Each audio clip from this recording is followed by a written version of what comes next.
And that's it for the report. Dolores steps back, arms crossed. What do you think, Lucette? I stepped through the stack of papers on the desk, eyes narrowed in concentration. Delora and some of the other witches under my employ have been looking for information about last week's arson attack. There has been no word of a confession or apology from the witch who started the fire. It is a fairly straightforward case, but nonetheless.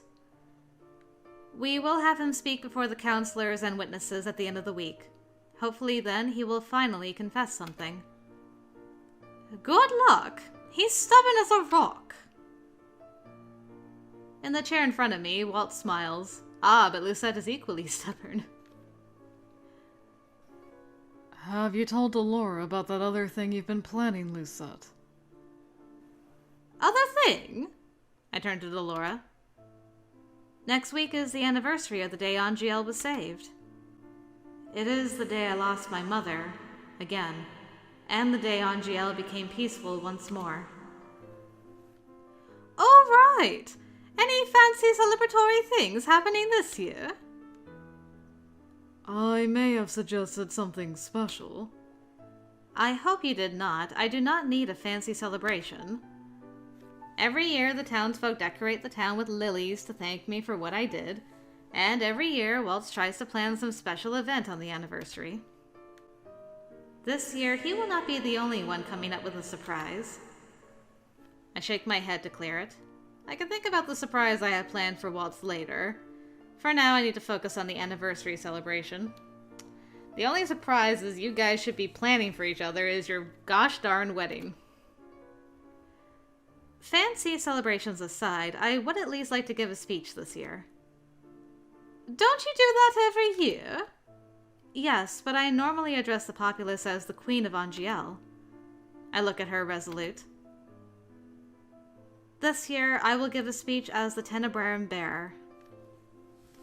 I will show them I'm not my father. I will show them I am better than mother. Both? I guess the idea is that she's more than just the ruler. She is also the bearer of the Tenebrarum crystal. So it's not really anything to do with mom. It's, yes, I'm your queen, but I am also the spokesperson for the witches. So. In the past, I was feared as Hildir's daughter. When I learned the truth about her being the one to start the Great War, I disassociated myself from her. I single-mindedly chased after my father's legacy and compared myself to him. Yep, you're doing the whole Simba thing. But I cannot and should not be using the same procedures he used to try to connect with witches. I cannot just be a queen. I must be a bearer as well. A bearer that does things differently from my mother. One who strives to keep balance. You're well on your way there, Lucette. That would not be the case if you two were not here helping me. I owe you both a lot. You owe us nothing. We want to be here. Thanks, Mom. It's the truth. Thank you. I cross my arms. Aw, he's so proud. Speaking about my own efforts, though, I am not my father. I am considering a different way to unite this kingdom, something that breaks down some of the barriers currently in place. It sounds like you have a lot more than a speech in mind. I have a proposition. I clench my hands on my lap and take a deep breath. I have been mulling over this latest idea with Waltz for the last few days. I realized recently that I only employ witches for security purposes. But if all of us, humans, witches, and fairies, are to exist together in harmony, they must have more of a say in what happens in this kingdom. I would like to add witches and fairies to the council. Delora gapes at me. Waltz, on the other hand, is smiling brightly. What? Is it a bad idea? Not at all. Actually, it's pretty brilliant. Your mother kept only witch advisors, and your father's counselors are all human. If you can bring in witches and fairies, You'll be showing everyone you're actively pushing for more inclusivity. Exactly. Delora falls back in her chair with a little laugh. You and Cinna never fail to amaze me. I have to thank Cinna for his advice, even if it was a little brusque. Do you think he would speak at this year's anniversary as the Lucis Bearer if I asked him? Delora snorts. He's so self-important, he'll probably ask why you didn't invite him to do it earlier. She stands from her chair with a stretch. Oh, do you want me to extend the invitation to him? No, I shall do it personally. I think he would be offended if I pass the message on to you. Fair enough. Delora looks at Waltz. Are you coming back with me to the tavern? Of course, I can't disappoint the kids. He glances at me. Are you sure you don't want to tag along for the magic lesson? It's always fun to watch the kids practice their magic. Ah yes, Waltz's magic lessons. I do plan on visiting him during his lessons today, even though he does not know it. But first, there is something I must do. I have to organize this paperwork first. I'll see you at the March-in later. We'll see you then, Your Majesty. Oh, hello, so close. Waltz stands and leans over to plant a kiss on my head. I'll see you later, little star. See you, boo. I wait a couple of minutes after they leave to exit the room. What are we up to? The person I am looking for is in the dining hall, absently spooning soup into his mouth as Emmeline talks at length about something he clearly has no interest in. Rod? He looks up as I approach. Well, hey, what's up, man? How are you and Sebi? There you are. Oh, hello, Lucette. Did you and Rod have plans? No, she's just here for this. Rod reaches into his pocket and pulls out a little box, which he hands to me. Here. Thank you for holding on to this for me. You trusted him with your secret present. That's so cute. You didn't even trust Emmeline. Like, Emmeline will reveal the secret immediately. Rod's got that stony, stoic exterior. Perfect for the job. Is that? Yes. Days ago, when I went into town looking for the items stored in this box, I visited Emmeline to discuss this gift with her. Okay, so you involved both of them. Good on ya. That same day, Rod walked in on our conversation and offered to keep it hidden in his room until I needed it. I found it strange at the time that Emmeline did not immediately offer, but she confessed Rod is better at keeping secrets than she is. The confession did not surprise me in the slightest. Still, I am grateful for Rod's offer. Waltz is awfully intuitive. If I'd left the surprise for him in my room, he probably would have realized I was hiding something. Emmeline beams. Today's the day you're going to give it to him, then? Yes. I can't wait to hear all about it. Oh, it will be a nice change of topic at dinner tonight. He looks pointedly at Emmeline. Are we still on the Lance train? Yep. It'll be nice to not hear about Prince Lance for a change. Emmeline flushes. You asked what he said in his last letter. That was a long time ago, Em. You've been talking about him for 1 whole hour. Emmeline buries her face in her hands. Oh, so pure, so wholesome. I'm sorry. I went off on a tangent again. Just let Prince Lance fill in some of the details when he arrives. When I look at him quizzically, Rod shrugs. Prince Lance wrote in his most recent letter that he and Claude planned on visiting for this year's anniversary. He said he would be arriving sometime this week, but it's a surprise when. Every day, Em wakes up and asks if there have been reports of their carriage on the border. Rod! Rod dips his head slightly as if to hide his smile. Rod, perhaps if you spoke more about your own affairs, Emmeline would not have to fill the silences with talk of Prince Lance. Rod scoffs. Huh. I have nothing to talk about. You always say that when it's not true. Lucette, did you know Rod received flowers from a secret admirer when he was out in town yesterday? What? How dare? Who's the secret admirer? I must fight her. I told him he ought to write a letter back, but he refused. Emmeline told me once that Rod was in love with one of her friends, the woman at the toy shop named Viorica. But that love, which once flared so brightly, blew out years ago when Viorica married. It is strange to think of Rod in love, even now. My heart.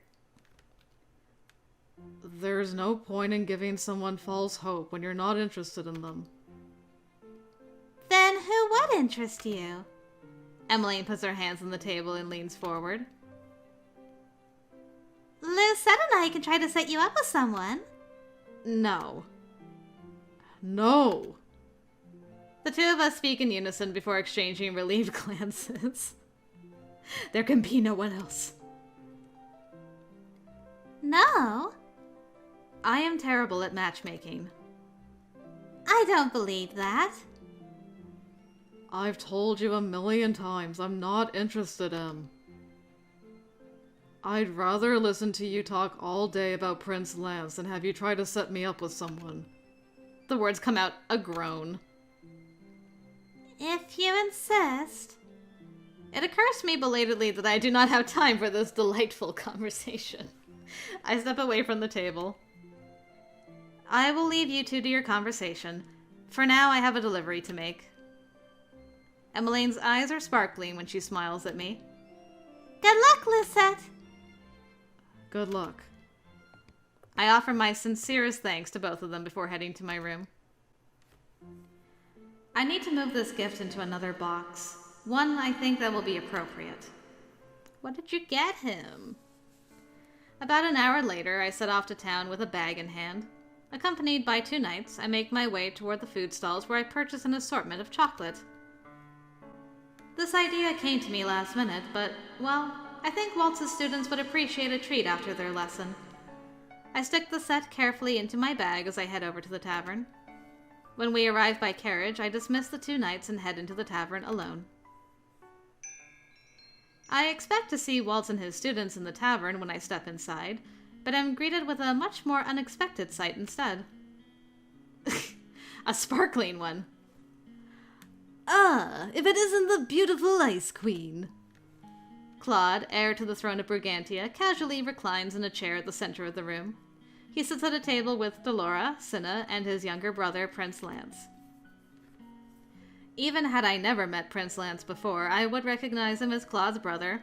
The two of them have the same fiery red hair and similar features. But whereas Claude is full of crooked smiles and secrets, Prince Lance is earnest and honest. Karma, you shouldn't call her that. Prince Lance looks at me apologetically.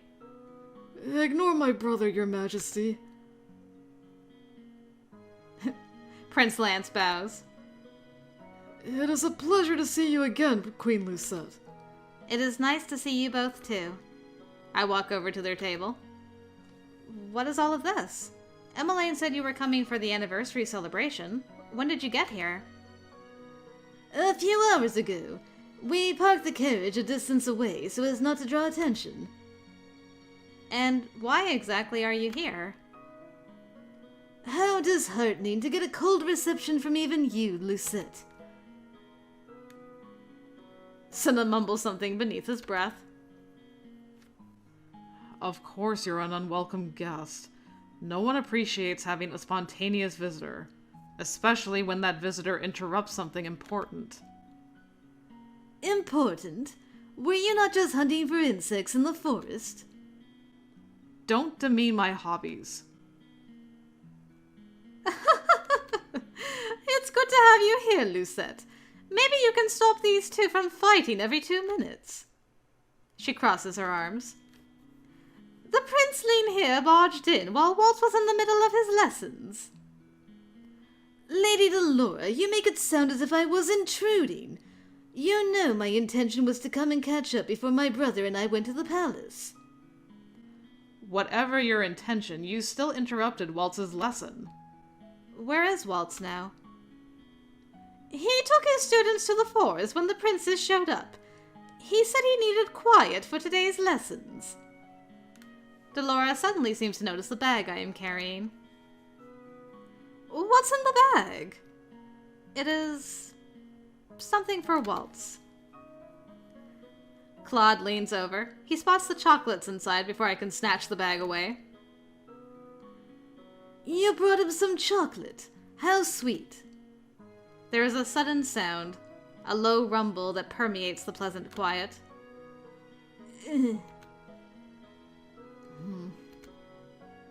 Cinna is smirking. Got some sweet tooths? And you said you weren't hungry, Prince. I figured I could wait to eat until we were at the palace. Prince Lance sighs. Oh, we could have been there by now if you didn't insist on this stopover. If I'd known the two of them were visiting today, I would have brought them something. I glanced down at the chocolate. It was meant to be for Waltz's students, but I wonder if it would be a small kindness to give them to the Almonte brothers. I mean, I would love to give these two boys some chocolates, but Waltz would absolutely love it if I gave it to the kids. Kids always come before princes. Sorry, sparkly guys, you're gonna have to go eat at the palace. No, I purposefully bought these for the students as a reward. Besides, Claude's hunger will not be sated with chocolate. I am sure the kitchen staff would be more than happy to prepare something for you as soon as you arrive. Though I wish you had let me know you were coming sooner. I am the queen, after all. It is my diplomatic responsibility to welcome you. Claude shrugs. You know I don't expect formalities or favors from you, Lucette. And it would be foolish of him to expect those things in the first place. After all, you're speaking to a prince who came to a run-down tavern before even thinking to announce himself to the queen. Huh. I can't believe you're going to be the king of Brugantia someday. Cinna, manners. While the two bicker, Claude leans toward me with a smile. Waltz is in the clearing just beyond the back door. Thank you, Claude. I glance between him and Prince Lance. You two are not going to disappear before I come back, yes? You can rest assured we'll still be here. My secret adventure days are over. No more Miss Karma, I take it. Claude smiles a little wistfully. I'm afraid not. I rather miss those days, though. Oh, I don't. While you were here in Angielle, we all thought you were dead. Ah, yes. That part was unfortunate. I leave the two brothers to reminisce as I head outside. Aw, Lance missed you. He was grieving for you the entire time, man. The moon has risen by the time I step outside. Good grief. Just as Claude said, I find Waltz and his students in the nearby clearing. So, do you want to try it again, or shall we break for the night? So many kids. The children all let out a collective sigh. I feel so tired. I bet I'm going to fall asleep as soon as my head hits the pillow. I'm so tired I think I'll fall asleep right here. I told you before not to strain yourselves. Magic takes a huge toll on the body. That it does. You should be careful not to overwork yourself, Mr. Magician. Walt startles when I push through the trees. It's the Queen! Her Majesty is here! Hello, everyone. I see you're hard at work. I walk over to Walt and kiss his cheek. The children mumble, hiding smiles and giggles behind their hands. I didn't think you'd be able to make it. I thought I would surprise you. I hold up the bag, which Waltz eyes with curiosity. What's inside? I pull out the box of chocolates. I thought I would buy something for all the hard-working witches here. Is that? Chocolate! The children scrabble toward me excitedly, thanking me in turn as I give them each a piece of chocolate. Thank you, Your Majesty. We're blessed to have a queen as kind and beautiful as you. Waltz beams at me. I knew he would appreciate me bringing chocolates for the kids.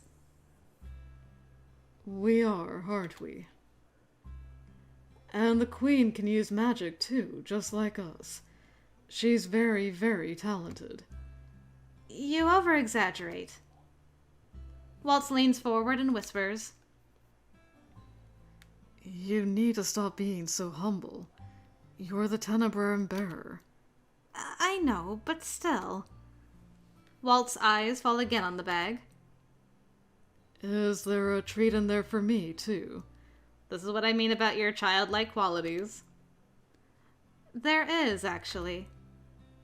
He actually looks taken aback. There is?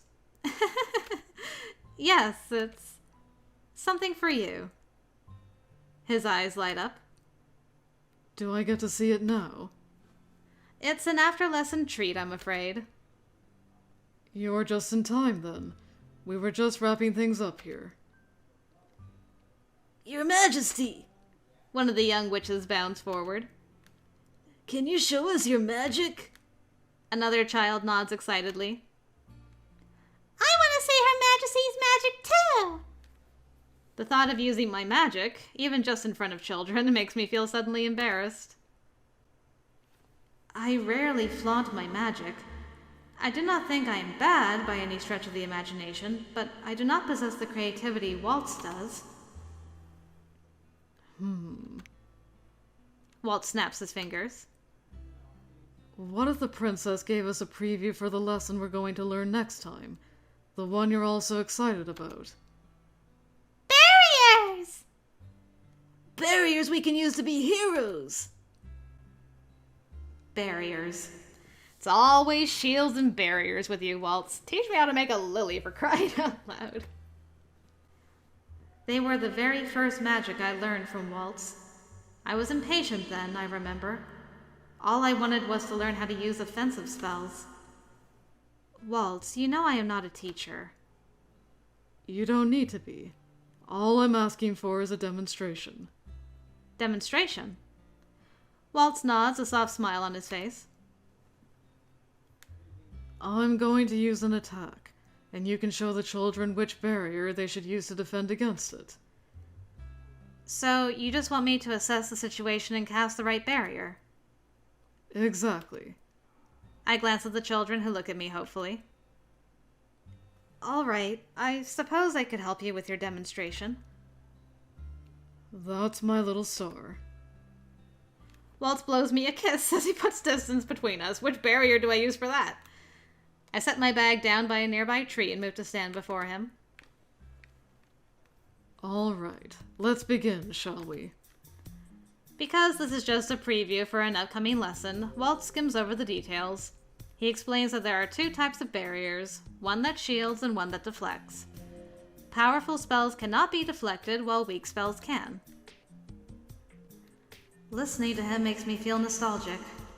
Waltz turns to me after the explanation. All right, the Queen and I are going to put on a very small mock battle. She's going to use the right barrier to block my spell, and then I'll tell you why she used it. Sound good? The young witches shout their agreement. All right then. Waltz begins to gather energy for a spell. I can tell by his relaxed posture and breathing that it is not a spell that requires great concentration. So I must use a deflector, because it's not a lot of magic. I gather the magic quickly at my fingertips and bring my deflector to life just as Waltz shoots his magic toward me. The sparkling energy reflects off the shield and bounces back toward him. Waltz immediately dodges, and the energy sweeps over the grass harmlessly. The children clap as Waltz takes a bow. And there you have it. Now, can anyone tell me what sort of barrier the Queen used? A deflector because the magic came back? That's right. It was a weak spell, so the queen could send my magic back at me. Waltz shakes his head. But remember, don't ever use deflectors unless you need to surprise your enemy to escape. Reflecting someone's magic back at them is dangerous. A barrier, even a small one that ends up cracking, is much safer for everyone. Interesting. The children nod and mumble amongst each other. Waltz looks up at me, his eyes creased in a smile. You were perfect. Thanks, Lucette. Of course. I didn't get my right choice indicator, though. Are you sad I deflected it back at you? Sorry. Waltz dismisses the children shortly after our demonstration. They bow and give their thanks as they leave the forest. I'm glad you got to meet them all tonight, Lucette. They ask about you all the time. I know you're busy, but I'd love if you came to these lessons when you had the spare time. You make a great assistant. He pauses, then shakes his head. No, I think I'd like to take a break and be your assistant for a change. You are a far better teacher than I. Waltz raises an eyebrow. That's not true. You were an excellent teacher growing up. He steps toward me, closing the distance between us. You taught me how to make puppets for my shows, and how to perform for an audience. But you were just performing for me back then. It is not the same thing as performing for an audience. Waltz reaches out to tuck a stray lock of hair behind my ear. It doesn't matter. You taught me how to captivate. If you say so. Little star, you need to stop selling yourself short. The kids love you. You'd make an excellent teacher. When I am able, I will try to attend your lessons. We would all love that. I glance back at the bag I set by the tree, then up at the moonlight coming through the trees. I think it is dark enough here for what I have planned. Lucette. I told you I had an after-lesson treat. I bring the bag over to Waltz. There is a childish wonder in his eyes when he looks at me. It warms my heart like nothing else. Waltz has the heart of a child, a heart full of wonder and optimism. There is no one that can bring a smile to my face like he can. That is why, when he proposed to me a year ago, I did not hesitate to say yes. I have always wanted him here by my side, have always wanted him, all of him, for me. I remember the moment we stood here in the same clearing years ago before facing Mother. Waltz told me darkness made a light glow brighter. He showed me that light. And now I will show him that same light. I will show him what he means to me. Little star, you're keeping me in suspense here. I smile. She learned how to do the glowy thing. And then I snap my fingers. Little balls of light spring to life. In the darkness, they look like hovering fireflies. Waltz's eyes glimmer in that light as he looks around in wonder. Well, this is a familiar spell. It is not the only thing that is familiar. I reach into my bag and take out the gift I have prepared. His eyes widen when he sees it. Aww, the box! Neverland. Is that Neverland? I slide an intricate key out from my pocket. It is the only key that can open the box. Tinkerbell. I hand both the key and box to Waltz. Open it. Once upon a time, this box held Waltz's magic in it. Now, I like to think it holds his future. Waltz carefully takes the box and key from me. His eyes look misty, like he is holding back tears. This box has so much history. It does. And its role in our story is not yet done. My heart flutters as Walt slides the key into the box. I have never been as nervous as I am now watching him. The box opens with a soft click, revealing the gift Rod has been holding for me. The thing I have been trying to keep a secret from Waltz. I was wondering if you were proposing all over again. Aw, that is so beautiful. Using that box to Lucette. You romantic you. Waltz stares in shock at the ring that lays inside. Wow, what a ring. Dang, girl. Lucette, what? 1 year ago, you proposed to me, Waltz Cresswell. You slid a ring onto my finger and promised me you would be by my side forever. In the months that passed, I kept pushing off the wedding date. I told you I was not ready for the future because I had to figure out the present first. But what you said a few days ago made me realize that we cannot overthink things. In order to change the present, we must work toward the future. Days ago, I told you I never wanted you to keep me in the dark. We both agreed to walk together toward the future hand in hand. Now, I want to show you I meant everything I said. With this ring. You bought me one. It's only fair we seal the deal with 2. So the wedding. I have planned for it to be the day before the anniversary celebration. Lucette. Waltz's voice is uncharacteristically strained. I can see now that there are tears in his eyes. I wait with anticipation for him to say something. Instead, he leans forward and, without preamble, presses his lips to mine. That's better than any words you could say. Oh, beautiful! Oh, the nostalgia! The frickin' nostalgia in this root. Oh, we had the kiss scene with the fireflies in the first game. Oh, my heart. His lips are soft and warm against my own, but resolute. When he kisses me, it feels like I am home. It feels like I have found my way to the light at the end of a dark path. Kissing Waltz is like basking in sunshine. When I throw my arms around his neck and deepen our kiss, I feel as if half of me has clicked into place. My shadow, which had watched over me from a distance for all these years, is here to stay. With Waltz, I feel as if I can face anything, even the uncertainty that is the future. As his tongue glides over my lips, I let myself lose myself in this kiss. In this moment, there is nothing but the 2 of us. Waltz takes an abrupt step backward and catches me in a hug when I fall into him. We both tumble to the ground, laughing. Is that answer enough for you, little star? He kisses me softly on the cheek, then on my jawline, beneath my ear. Each kiss makes warmth blossom beneath my skin and heat pool in my stomach. I suppose so. I would have waited forever for you to set that date, but... He wraps his arms around me and kisses my forehead. I can't put into words how happy it makes me that you asked me now, like this. He holds up his hand and a thrill goes through me at the sight of the ring on his finger. I will treasure this always. And I will treasure you always. Waltz kisses me again, another soft, sweet kiss on the lips.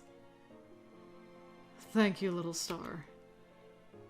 I love you, with all my heart. Me too, Waltz. The 2 of us lay there in each other's arms, gazing up at the stars between the canopies.